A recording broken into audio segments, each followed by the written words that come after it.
ভারত থেকে আরও 50,000 টন নন বাসমতি সিদ্ধ চাল আমদানির সিদ্ধান্ত নিয়েছে বাংলাদেশ সরকার। প্রতি কেজি চালের দাম 53 টাকা 2 পয়সা নির্ধারণ করা হয়েছে, যার মোট খরচ হবে 265,7,55,000 টাকা। বৃহস্পতিবার সচিবালয়ে অর্থ উপদেষ্টা ডক্টর সালেউদ্দিন আহমেদের সভাপতিত্বে সরকারি ক্রয় সংক্রান্ত উপদেষ্টা পরিষদ কমিটির বৈঠকে এই আমদানির অনুমোদন দেওয়া হয়।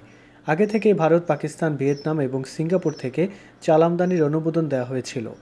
এর মধ্যে ভারত থেকে দুটি দফায় 50,000 টন করে মোট 1 লাখ টন চাল পাকিস্তান ও সিঙ্গাপুর থেকে 50,000 টন করে এবং ভিয়েতনাম থেকে 1 লাখ টন চাল আমদানির অনুমোদন দেওয়া হয়েছে।